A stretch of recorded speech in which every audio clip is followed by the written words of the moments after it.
It's more cowboy than my Stetson hat and my winter Tony Lama boots. So my nylon rope, we can't forget that. And I also got to tell you about the shoes. I don't know how it happened, but I'm really kind of glad I'm an Indian cowboy, and me and both can't be so bad.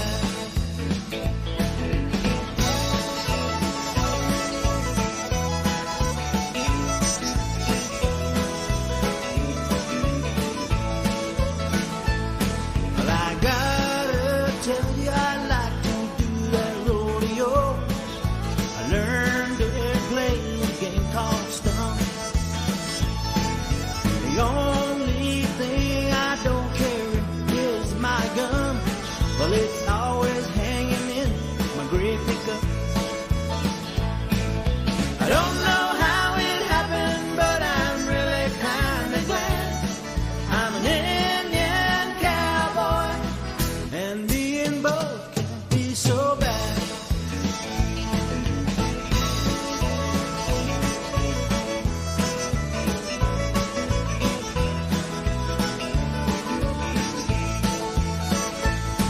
I travel around to reservations everywhere, relied on friends I've made along the way.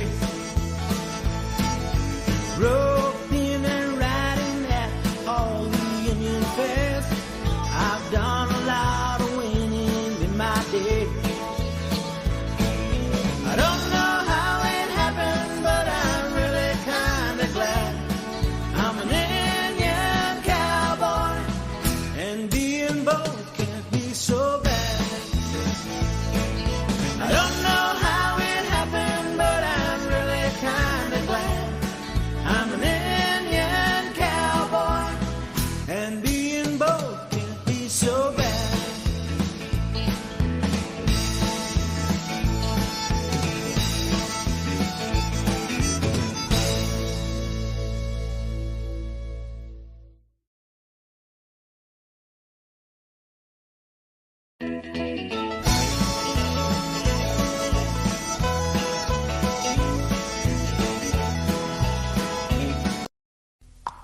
I look arena, where you been so long? Oh, look arena, where you been so long? I pray every night since you've been gone. Oh, little darling, where you been so long?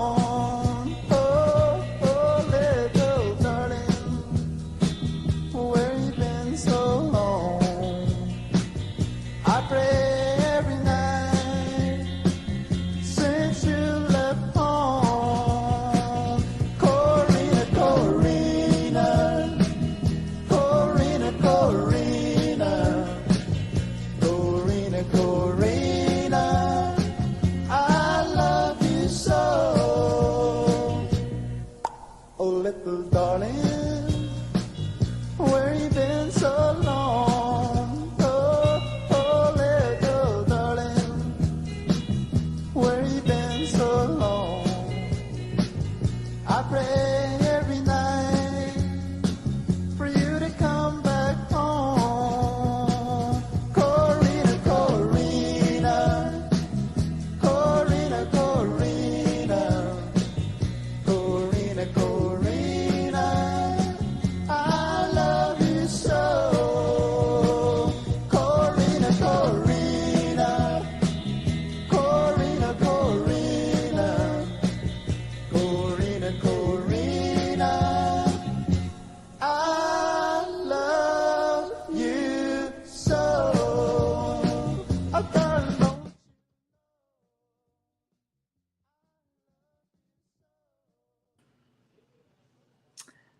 Yarate. Hello. Arada isnal sangi hehan kedini dalil. Horeyan henan da Dr. Buu Nygren. Hoje nahuil jisho tin Chingonen da nishoyat nan kitishni do ben kilnashne so hyadoles achada okis haroshin nada okis sashin ke masanedon ke jadon ke chedon ke kedan then gishe KTNN KGK and KND and she and NTU and the college aroshin hada okis eso aje idna din tahaljina nekachat in ben benesh anito ben kilnashne he adon kilbad hausen. Again, it's an honor to be here, honor to be your president. One of the things I want to express to you all is thank you from beautiful Window Rock, Arizona. And also wanted to talk about first thing, appreciation days or calling holidays. So it's National Get Ready Day was this past Tuesday, September 19th. National Get Ready Day was established in 2006, the American Public Health Association. One of the things in Navajo, they always say, "Benyech edisne aho yanda aho donil," meaning aho yanda nahatos tinto aho yanda khadahot benin nache eden zinago edo yo bichina hunt adoles. Meaning, sometimes you just gotta always prepare, be prepared, whether it's financial, wellness, or whatever it may be. That you always, in this case, the winter is coming up, so work on getting some wood and stocking up on food that might last a little bit longer. So things like that some of our elders in the past would always talk about is winter's coming, let's stock up and make sure that we're ready to go. So National Get Ready Day was this past Tuesday. Local announcements. I think one of the things is the Navajo Homeowner Assistance Fund information. I know you've all been reaching out. The phone number to Native Community Capital is 855-628-2272, extension 701. Again, there's $55 million in grants to really help with Navajo homeowners who own a home, who have a mortgage. So those are the ones that can submit their information to see who is able to qualify. So again, make sure we're working on that and moving along. So again, submit your information. Native Community Capital, get some really Navajo people out there working on that. Our goal is to sign up as many people as we can, so we can go through the $1,000 over the next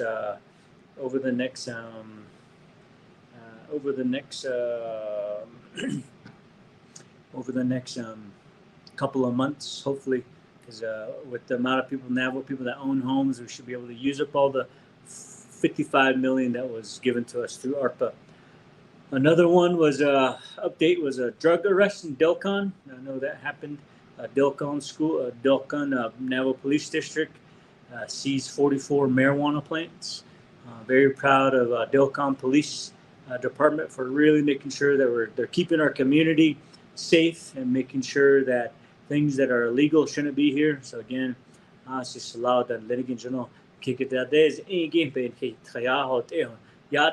again, thank you to Delcon Police District.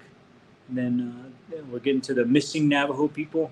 I know there's a 46-year-old Audrey Faith Show, last seen Monday, September 23rd, or September 18th, 2023 in Tsaili. If you know of her whereabouts, Chinle Police Department, 928-674-2111. Then a 13-year-old Devin Skeets, last seen September 18th, Red Rock Chapter House. If you've seen her, 505-786-2050, Crown Point Police Department. And that's just a young child. 15-year-old Shandine Bilsey, Shiprock, New Mexico. Call Shiprock at 505-386-1350. 25-year-old Tamisa Homer, last seen in Tuba City. You can call Shiprock Police Department at 505-368-1350. And 10-year-old Elijah Charlie, last seen September 13. Call Shiprock Police Department 505-368-1350. And then 41-year-old Ronnie Scott, last seen Fort Defiance, September 14. Give Window Rock Police Department 928-871-6111. Haitian Aja, Bekeda, Negate Hadaban Prado, Hadaban Prado, Haida, Dalsan, Bekio Yada. Asian ada dos na so the lineage had been tagi again. And then moving on to what is happening in the world. I know the U.S. Census Bureau says Navajo Nation was most common alone response. About 315,000 people claimed to be Navajo and Dene without any other combination. So I think that's a really good showing of our Navajo people all over the country. But again, we've always stated that we're undercounted here on Navajo because we're so remote, so rural, and COVID hit us very hard. So really, we feel like those numbers don't really reflect the amount of people that live on Navajo or that are across America. So again, but that was the one most common alone responses was the Navajo Nation. So that's exciting. As your president, I'm always constantly advocating and fighting for the numbers that we feel like they're misrepresenting on the amount of Navajo people that reside on the reservation. This time in history, about 119 years ago, Chief Joseph of the Nez Perce passes away in 1904. I know that he was 64 years old. Anytime you hear about chiefs or read about chiefs, he's one of those icons that you read about. So Chief Joseph of the Nez Perce, something that we can look back on history. And that's kind of why we do it on this time in history, just to kind of look back and reflect upon leaders that have come before us or occasions or events that happen. Moving on to Navajo or just life lesson of the week. A habit missed once is a mistake. A habit missed twice is the start of a new habit.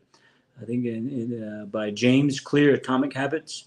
One of the things I think about is if you're going to do something, accomplish something, you got to really try to work at it, and you got to slowly make those decisions, because those little decisions can turn into big changes and big habits that can really move yourself, move your health, move things forward. So again, try to keep it as simple as possible, as trying to, whether it's financial, whether it's physical, whether it's mental, or whether it's overcoming something that you've always wanted to accomplish. So continue to work on that. I think that I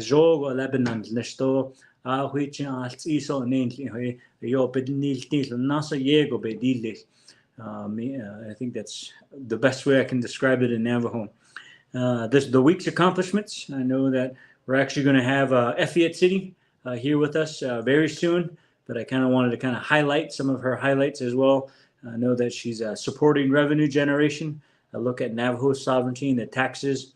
I know that she's going to be right after here pretty soon, and she's collected about $2.3 million in the past week for payments for sales tax, business activity tax, tobacco, oil and severance tax, and the projections for the past year, they're actually exceeding the projections, which is good. That just means that a lot more stuff was sold on the Navajo Nation, and we were able to collect a lot more taxes so that we can use on the Navajo Nation. So her and the Department of Tax really doing a wonderful job. To everybody that works in that department, thank you. Good job to Effie, and you will hear from her very soon. And then NDOT is on the move for advocating for resources and survival kits. Health Director Kim Russell was met with policy issues as Secretary Becerra, Assistant Secretary Levine in Rapid City, South Dakota last week. One of the things that they talked about was really trying to work with access to health and serving correctional facilities and access to counseling, physical therapy as a part of a stronger judicial system, and really trying to advocate for funds and policies that lead to meals and hotels and other things that really make things a lot easier as they continue to transition. But again, very thankful for my executive director for being out there representing our Navajo people and really trying to move policies and move initiatives forward at the national level. Also, I wanted to touch base on this. I know every day our Navajo people tune into 1230 across the Navajo Nation. I know we always listen into funeral announcements. I know one of the things we've been working on within the Division of Social Services is the burial assistance. There's a lot of funeral homes that have really reached out to us and said that, we're waiting on payment. There's times when they've been backed up a lot. So within the executive branch and Division of Social Service, I made it a mission that we should really pay our bills that are due. And then one of those bills is burial assistance, and really trying to catch up to them. I know that there was a few out in towards the western area where we got those bills paid. And I know that our people come into my office a lot even though we don't give any, we don't have discretionary funds or direct services out of my office, but we try to push people into the right departments that they can apply for funds like burial assistance within the Division of Social Services. So again, everybody in that department and Office of the Controller, thank you for really working on this, because it's something that families really need at a time when they're at their lowest. So again, we're doing our very best to help people that so a lot of families don't even have a single dollar to help pay for a funeral, but we do what we can here within the Navajo Nation government. And some of the major projects I'm working on, I had my team out in at a tribal technology summit called TribalNet out in California. So I had people that are in my office that I think they're actually on their way back today, really trying to continue to look at avenues for government efficiency, technology efficiency, because we live in a day and age where, as I'm speaking to you, you can just turn on your phone and be able to communicate and listen and be informed, and really trying to figure out how can we do the same thing within the Office of the President, and really making sure that we adapt technology so that when people come in and meet with our community engagement representatives, their information are taken, and making sure that they're filed and followed up. So it's a tremendous task to try to make an efficient government, but we're really striving for that. I know even within the Office of the Controller, they adopted DocuSign, which is a big step forward, because that was something that's never been done before, and they're moving in the right direction. So overall, when it comes to government efficiency and technology, I'm doing what we can to really push that, to make sure that we are not only catching up with the times, but to really get ahead of the times, to really put our nation in a good position. So I'm glad my team was out there. They've met with Apple Inc. representatives, Microsoft representatives as well. So then the SSBCI application process, I know that Division of Economic Development and Change Labs, they're really developing a program to help small vendors, small entrepreneurs, startups, to be able to have access to some loans to really promote their business. Because on the outside, you got to have people that will ask you, do you have a mortgage? Is there something that we can leverage? Do you have stocks? Do you have investments, retirement accounts that we can leverage, just in case if they default on their loan, then that's what they take from them. But with this SSBCI, with the Department of Economic Development, Change Labs are really trying to bring that opportunity to our people so that they're not doing that. So the Navajo Nation is really trying to push that forward. I know there's up to about $89 million that's possible, but we're really trying to put everything behind it so we can actually get all that funding out there for our small businesses. Also, with major projects that I'm working on, as I mentioned, within the Office of the Controller, we've really perfected the sub-grant recipient agreements, meaning through the ARPA dollars, and we've really perfected it to where if it's going out to chapter houses who are certified, or if it's going out to large Navajo Nation enterprises, so that the process goes through a lot quicker, because we've got a really strong timeline of really trying to get everything allocated and encumbered all by next June. So next June or July, to really push some of those initiatives forward. So we're making headway. I know things are moving. And also one of the things that we're working on with Mike Colonna, Division of Natural Resources, is really the home site lease process. We're really trying to figure out how can we streamline it and make it easier for our people to get home site leases a lot quicker, especially with all this funding, IHS funding for water lines and NTUA and the bathroom additions at NECA, and the housing that we're trying to push with Division of Community Development and Navajo Veterans Affairs, and really trying to, home site lease is always difficult. So I've tasked Director Mike Colonna come up with some scenarios where we can change the laws, amend the laws, or amend policies, and let's take it before the oversight and get their blessings so that we can really streamline the home site lease process. I know that's in the works. I know that they're really trying to push that along with the Resource and Development Committee, and thank you to the Resource and Development Committee. I know Chairwoman Brenda Jesus is a big champion.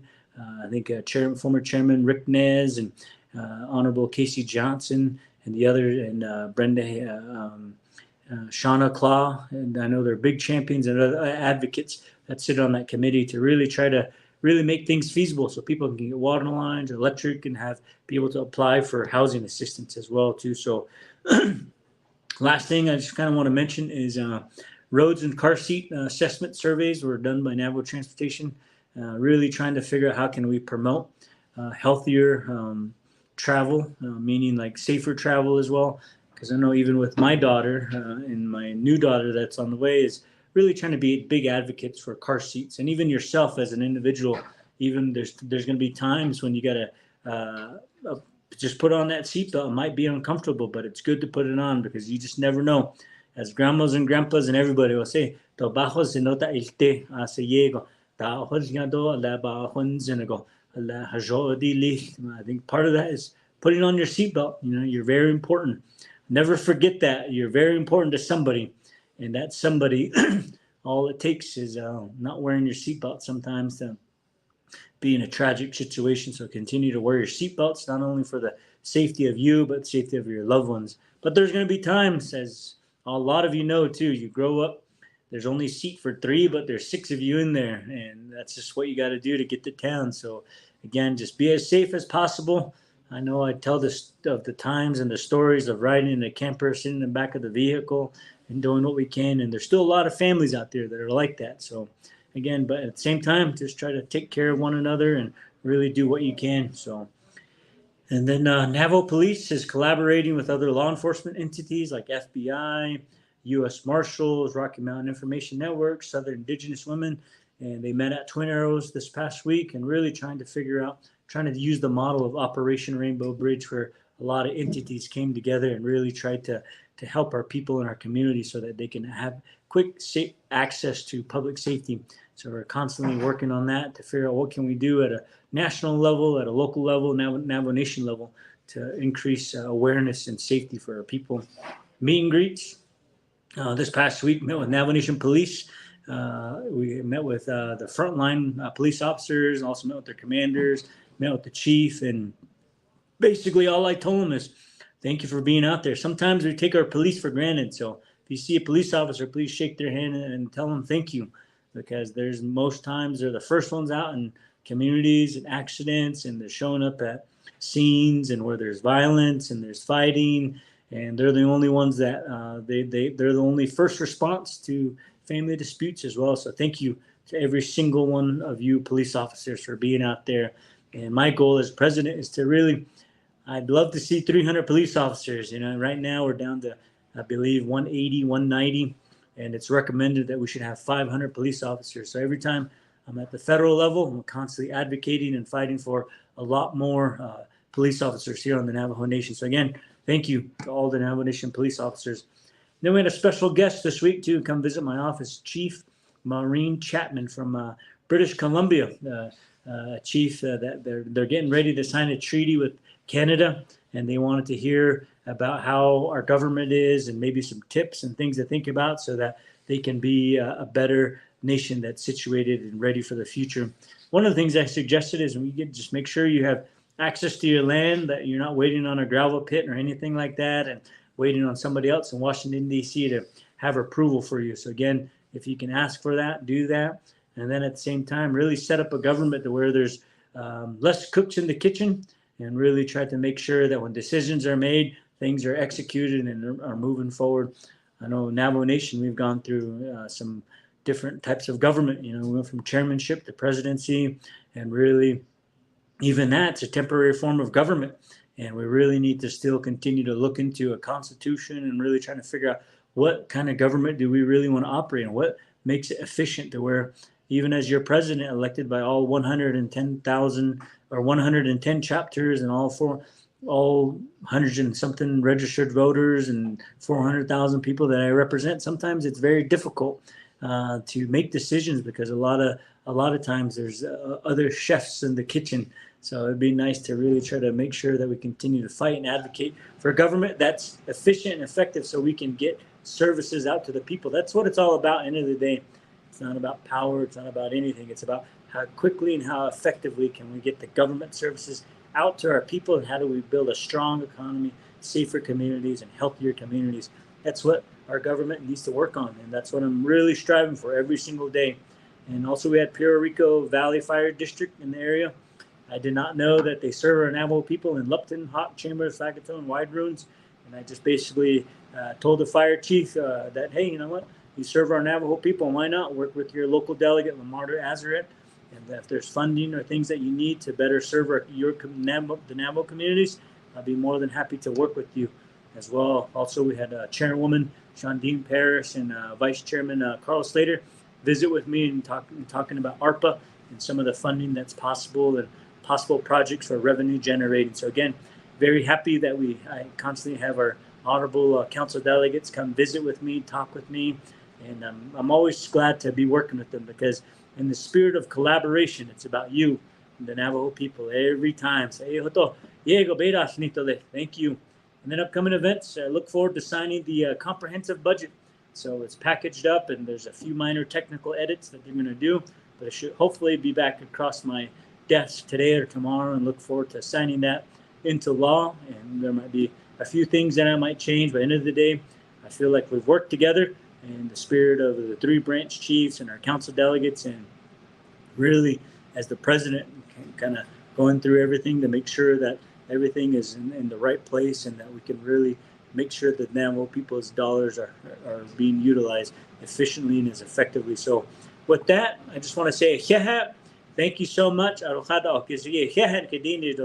This is your Navajo Nation president, and I believe we have either our Navajo Nation vice president or our tax commission, our tax director, Effie online. So we'll see who pops up on the screen. So Hagone, and remember, tune into Spotify.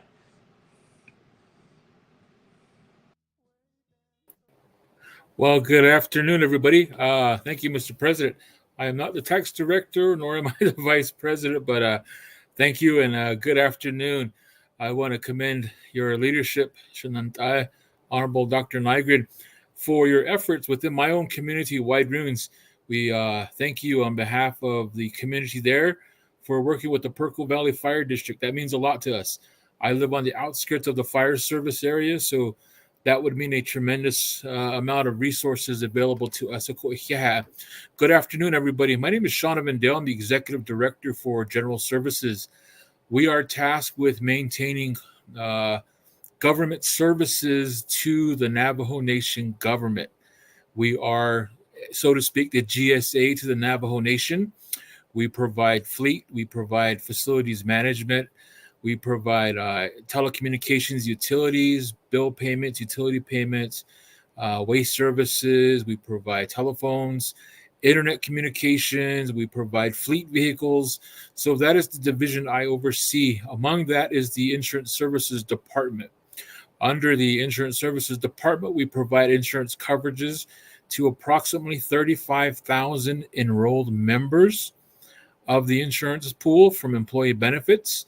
That is about 4,500 tribal employees and about 10,000 employees from the enterprises.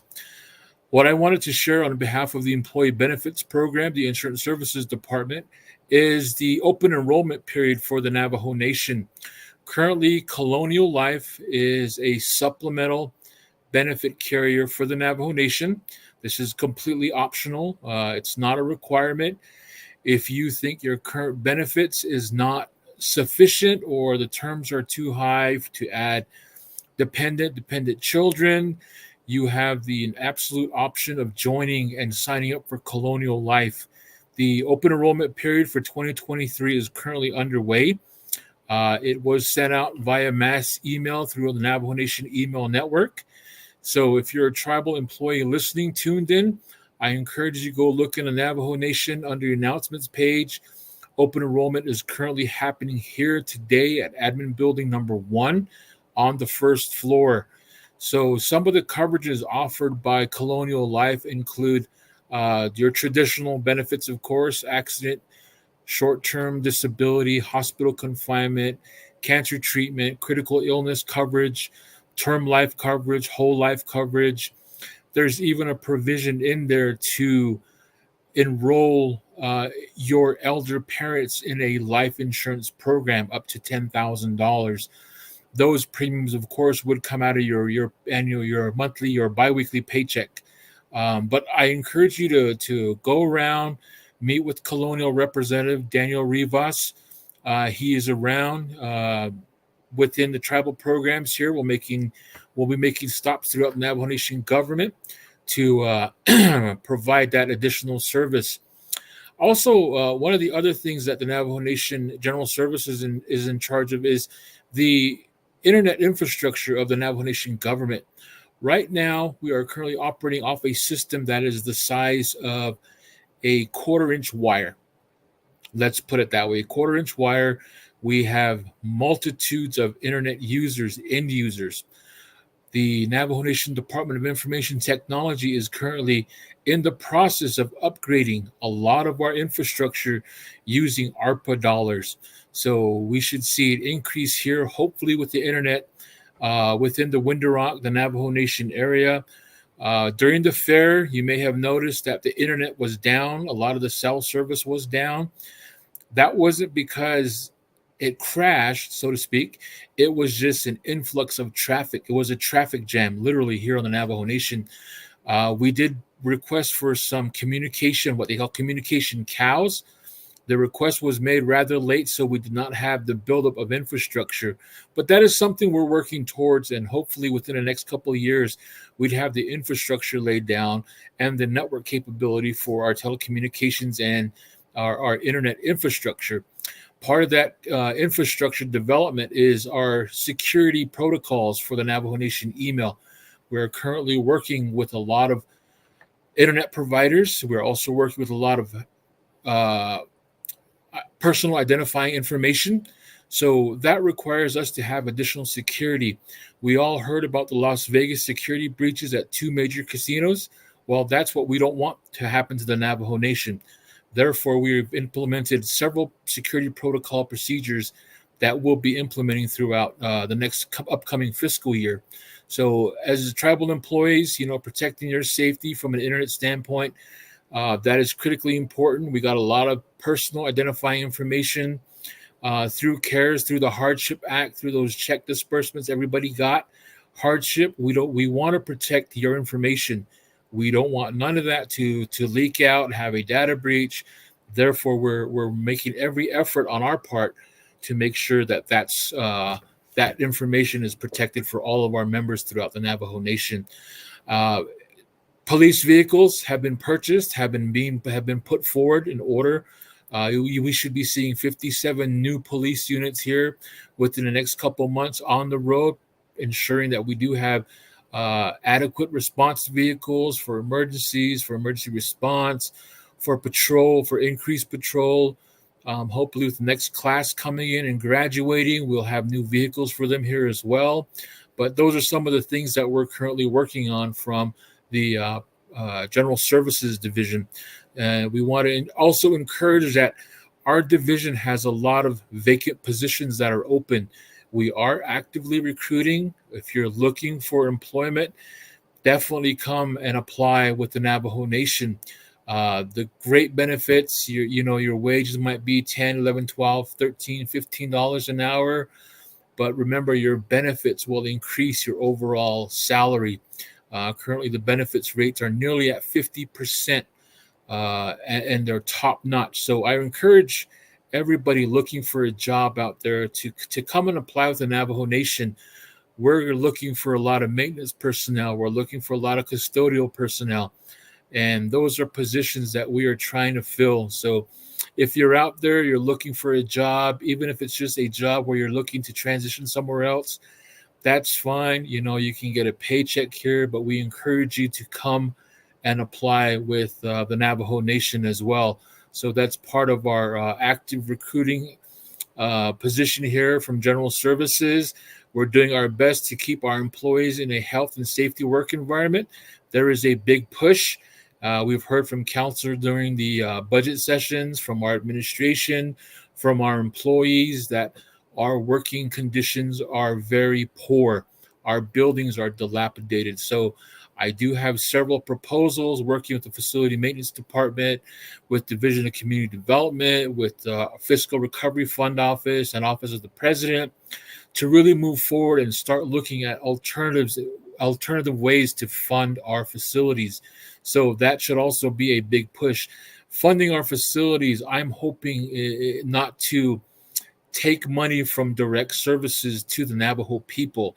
We do have opportunities out there by way of grants, by way of financing, to really encourage our new tribal infrastructure development to take that alternative view and not impact the services of our people. So that is one of the big pushes we are moving forward with. So again, thank you all for tuning in. Those are some really brief updates on what we're doing actively here from the Division of General Services. We are we're coordinating everything we can with everyone here within the Navajo Nation's general government. We kind of oversee a lot of the vehicle maintenance and those priorities, fuel stations. So it's a daunting task to keep the wheels greased, so to speak, and to keep the doors from squeaking. But it is something we are all working on diligently. Our ADA compliance project has kicked off. We have 2 vendors who have started a couple of projects, but again, also we have RFPs out there. If you're a contractor, we invite you to contact the Division of General Services and ask about some bidding opportunities. There's over 137 million sitting there, or 13 million sitting there for a lot of our upgrades in our facilities. So I encourage you to reach out, look at the OOC's website, Office of the Controller. There's RFP potential there. We're looking to hire Navajo businesses to employ Navajo workers and to put shoes on little kids' feet here on Navajo and to put gas in the old jalopy. But that's what our focus is really promoting our Navajo workforce here on the Navajo reservation. That does not preclude anybody living off the reservation from applying. We know the struggles are there as well. There is great funding opportunity for home ownership that's out there, but I encourage you to participate. I also encourage you to participate at your local chapter level. A lot of the chapter leadership, they're struggling right now. Budget seasons are coming up, but we encourage you to participate. That is a direct vote type of government at the chapter level. I encourage you to participate, put your input. Everything at the chapter level is based off your vote. So make sure you actively participate in these local chapter meetings as well. But I want to wish everybody the best. Take care out there. Fair time's coming up. The weekend's coming up. Everybody take care. Be safe. Pay attention to the road. No texting and driving. And start preparing for the winter season. Start getting your wood hauling permits and start getting your wood together. Your grandmas and grandpas, start hauling wood for them as well. But I want to wish you a wonderful weekend. We'll see you all next week. Up next is Kim Russell, the director for the Division of Health. Yat Ishma. Oh, thank you, Director Dale. Good afternoon, everyone. My name is Kim Russell, and it's always a pleasure to come and provide some updates from the Navajo Department of Health. I am the, newly appointed still Division Director for the Navajo Department of Health. I'm going to be coming up on my 3-month mark, and it's been such a pleasure to serve in these last couple of weeks, and wanted to just share with you a few things that we've been a part of, myself and then also my team. I have a really dedicated, committed employee base within the Department of Health, and every day I let them know how happy I am to work alongside them and to serve alongside them. So let me start with a few updates. I wanted to just share with you, first of all, just the week-long meeting I had regarding the Secretary's Tribal Advisory Committee. I was able to serve in stead of President Nygren. I think he might have already alluded to some of this already, and just really happy to represent the nation on a national level. And so I wanted to expand on some of the things that President Nygren had already perhaps mentioned. So the Secretary's Tribal Advisory Committee is just that. It's Secretary Javier Becerra's committee, and that committee really is able to come together and share concerns and recommendations about how the United States carries out their federal trust responsibility to provide health care to our people. And so I was there as the alternate representing Navajo Nation, and I was amongst other tribal leaders. I was also able to meet with Assistant Secretary Rachel Levine. So I was really happy to be in that company of tribal leaders, and then of course United States health leaders. So I talked to them about maybe really two areas. One was really our concern around how do we access more resources that will allow us to recruit and retain healthcare providers. I have mentioned this in the past to the Navajo people before, but we have a lack of healthcare providers, and there's a huge need for healthcare providers in all disciplines of healthcare, whether it's behavioral health, primary care, and dental. We have a huge need for that. And I mentioned to the secretary and assistant secretary about how can we really embrace the concept of growing our own healthcare providers. A lot of the tribes want to embrace this initiative, but I think there needs to be more resources dedicated to really looking at our all the way from kindergarten, Head Start coming out of that, elementary school, junior high, high school, and then once we can get them into college, continue to support them on into their specific areas of study at their graduate levels. So talk to them a little bit about that. It's a huge commitment. If you really think about, having a provider come back, that's easily 25, 26, upwards of 30 years of them being in school. So to have them commit for us to invest in them, that's a long commitment. I always say it's easier for us to build facilities than to create healthcare providers, because it's a very long-term commitment. So again, I do appreciate all our Navajo healthcare providers that have that serve our people on and off reservation. The other issue that I did bring up to them was just issues we have with Centers for Medicaid and Medicare Services, and that is the entity that really reimburses for services that are provided by healthcare providers. And I'd like to work a lot more closely with our 638 facilities and our IHS facilities so that I can advocate more effectively as to how can we increase revenue through that Centers for Medicare and Medicaid Services. A lot of our people are eligible for Medicare and Medicaid. And so how do we accentuate that relationship? But then are there policies that we can change? Are there state plan amendments that we can consider? Are there waivers that we can consider so that it really reflects our system? So just to kind of name a few things, I worked on with some of my colleagues here a waiver that would reimburse for traditional practitioner services. That waiver is still pending. So that's something I would like for us to continue to move forward. Another waiver and another whole kind of topic area is how do we reimburse for tribal correctional healthcare facilities? I was really happy to sit down with some of Director Anderson's staff, also Dr. Gray Eyes, to talk about tribal correctional healthcare.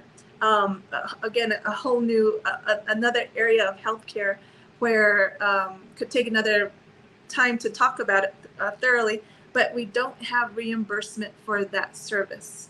There's $0 that are dedicated to tribal correctional healthcare services. In addition, there are no dedicated staff to do that. So really quickly, those are just a few issues that I was able to bring up at the Secretary's Tribal Advisory Committee. Really happy to be representing the nation in that respect. I wanted to just also talk a little bit about my team. I want to brag a little bit about my team.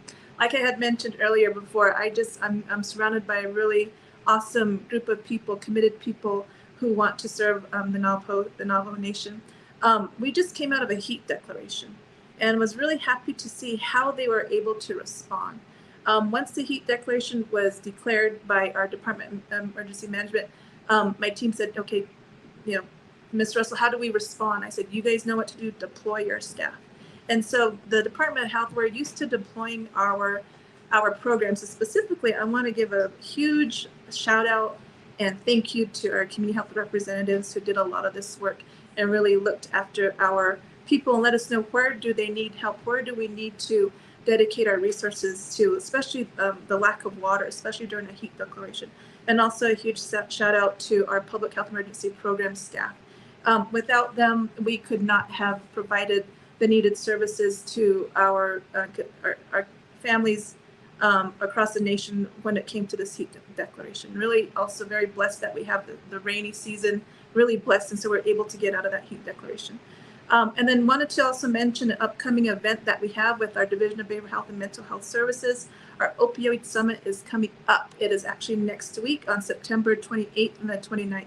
This is going to be our first summit that the Navajo Nation hosts, and it's going to be at the Navajo Nation Museum every day from 9 a.m. to 5 p.m. So please come on. But if you, I think registration might be closed, but we'll definitely be able to share information. But really, just bringing stakeholders together to talk about the impact of opioids on our nation. There's a lot of work to do there. So a lot of things coming out of our Division of Behavioral and Mental Health Services. And lastly, I want to leave you all with a public health message. You all probably are aware, COVID is here to stay.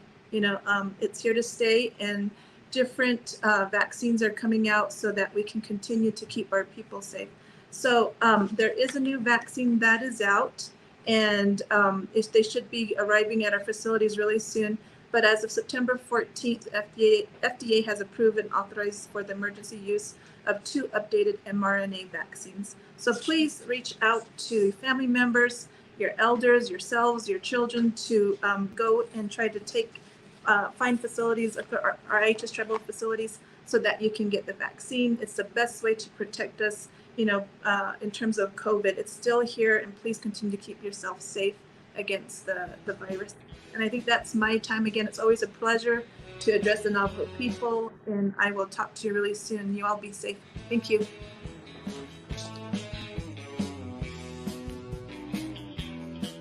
When the music stops, I'll walk you to your door.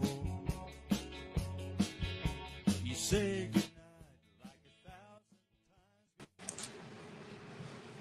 1,000 times. Yate, Chikedo Chna. Good afternoon. September 21, 2023. We're on the verge of changing seasons again. Fall is right around the next 2 days. So I hope everybody is enjoying their summer. She, Stephen Brian Etsity. I am your Division Director, Executive Director for Navajo Nation Environmental Protection Agency. It's been a few weeks since I've been on a live stream, so I'm very excited to bring to you some of the work that we've been doing at Navajo Environmental Protection Agency. First, I just want to let everybody know that I have 3 department managers that I work with, and a staff of about 60 full-time employees, and we've had some temporary employees over the summer to help us out from workforce development and other programs. We really appreciate every staff person's efforts through these summer days, and as we wind down our last several days of the fiscal year 2023, we're all excited to turn over into a new fiscal year starting on October 1 for what would be fiscal year 2024. So I just want to thank all my managers and all the staff at Navajo EPA for continuing to work all the way through the last days of this fiscal year, and everything that we need to do to turn over and administratively put all the things that need to be put in place so we can begin operating fully on day 1, October 1. So just want to tip my hat to them. I would like to start off with mentioning that it was very good to be out at Coal Mine Canyon chapter this past weekend. September 16th was the scheduled meeting of the Western Agency Council. All 18 chapters of the Western Agency were in Coal Mine Canyon. And I just want to tell everybody a little bit that I am registered in Coal Mine Canyon. I am married into Coal Mine Canyon chapter. Family over there has graciously been supporting me as their in-law, and I've been working with my father-in-law, my mother-in-law, my wife, and all of her relatives. I was very pleased to be able to attend the meeting right there in my home chapter now. Originally, I'm from Lukajigai, but now I'm registered fully over in Coal Mine Canyon chapter. And we had a very interesting meeting. We were there to report on some of the substantial efforts to move forward on abandoned uranium mining cleanup. in the Western Agency, we have our first abandoned uranium mine site that will be coming forward to begin the cleanup work. All of the studying, all of the examination of the contaminants, and all of the description of how this work is going to take place, and the selection of the remedy has been going on for years.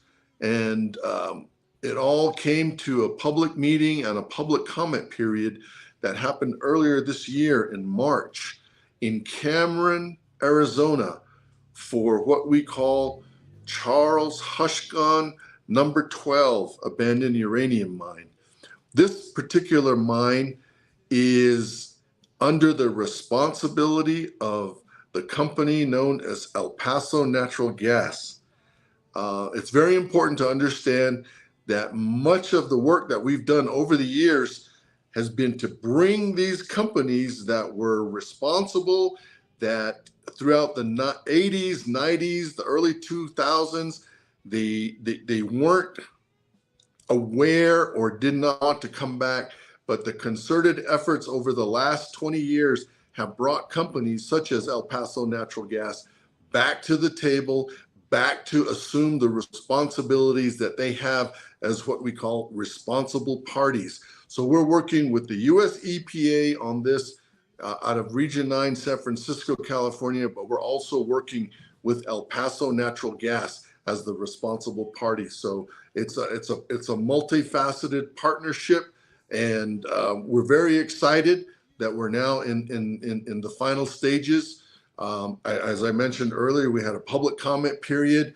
There were over 20 people from the Cameron area and Western Agency and council delegates that met on March 4th. And by the time the 30-day public comment period ended in early April, we had over 20 comments as well on this particular action that US EPA is getting ready to take.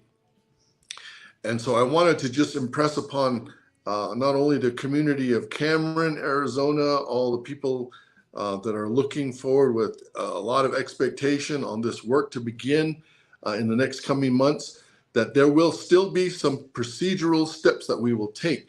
We have asked EPA to come back and have one more round of consultation so that we understand their decision on which remedy that will be used to address Charles Hushgon number 12 abandoned uranium mine. We also want to really take a look at this process of gaining public understanding through their public comment process. So we're going to be trying to schedule a meeting over the next several days with our Resources and Development Committee, folks from EPA Region 9 coming out, along with my Navajo Nation Superfund program staff. We'll be sitting down in consultation and we will be going through this very detailed because this is the first cleanup action that will be taking place since we've had some interim actions in other locations, such as in Cove, Arizona, and in Church Rock.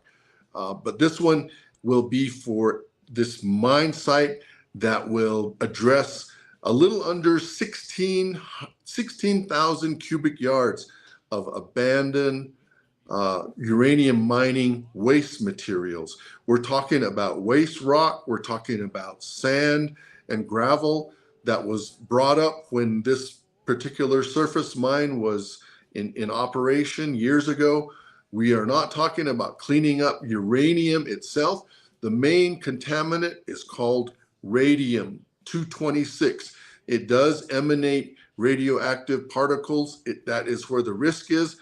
And we're looking at a remedy that is going to contain the remainders of this abandoned waste rock and waste sand and minimize and hopefully eliminate all of the exposure risks in and around this site in Cameron, Arizona. Up next will be the Charles Hushgon number 14 mine, which will be coming down in the next several weeks as well. So we're at the beginning of this process. I mentioned this in my confirmation hearing, that there are multiple decisions that will be made this calendar year to start this overall effort. So I just wanted to provide that update. And I believe my time is coming to an end, and we have our next director from the Navajo Tax Commission, Ms. Effie Edsity. Thank you very much for your attention.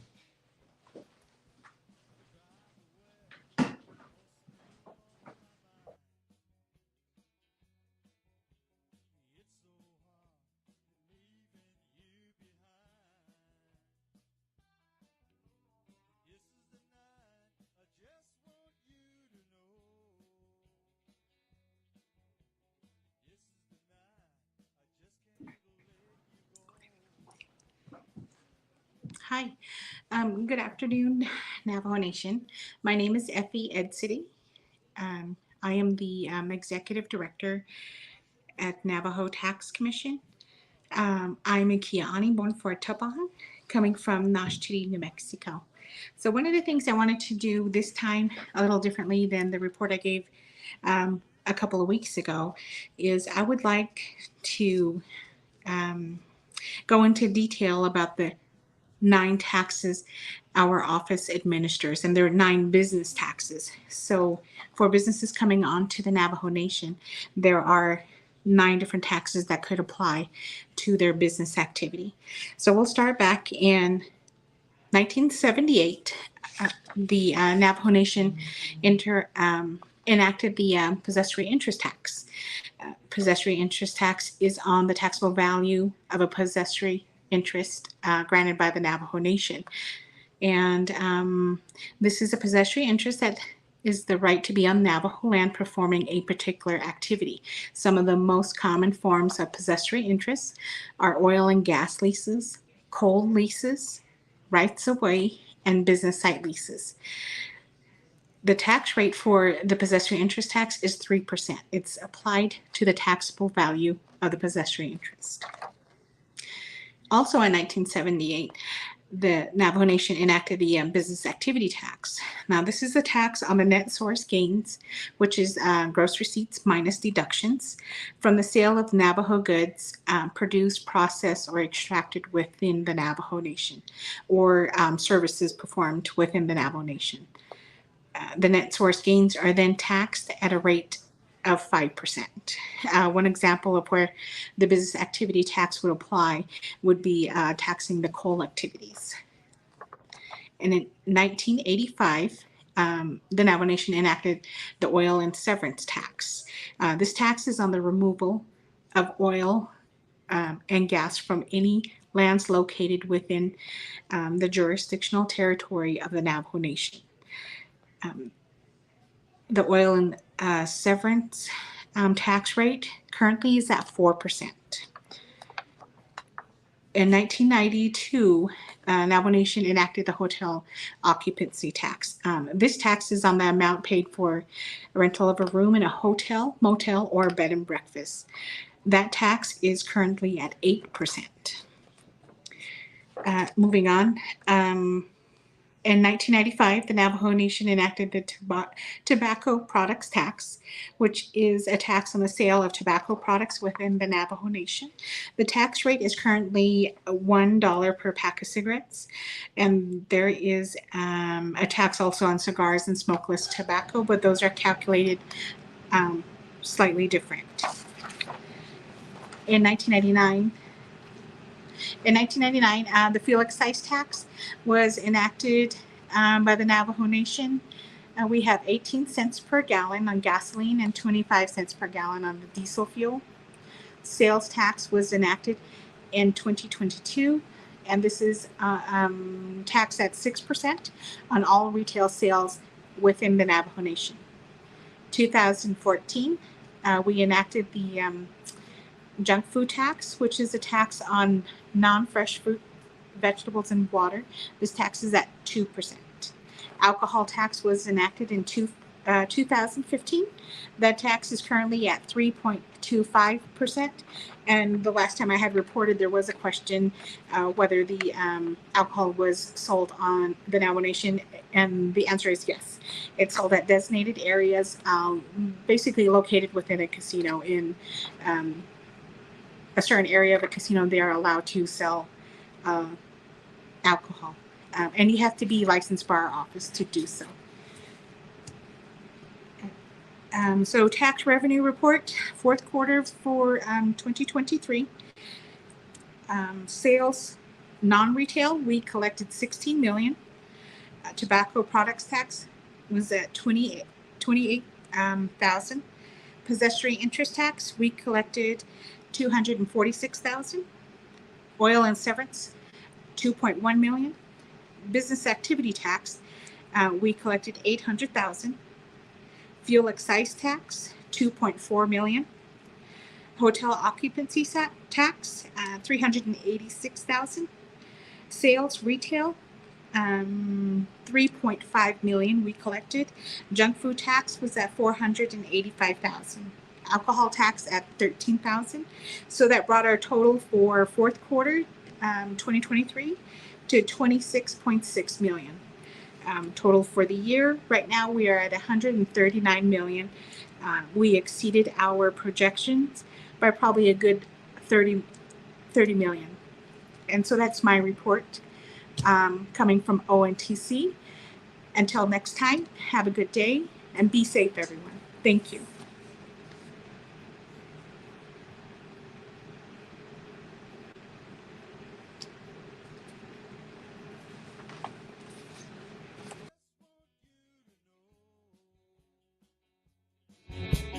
This is the night, I just can't let you go. Why should we wait until tomorrow? Why should we wait until tomorrow?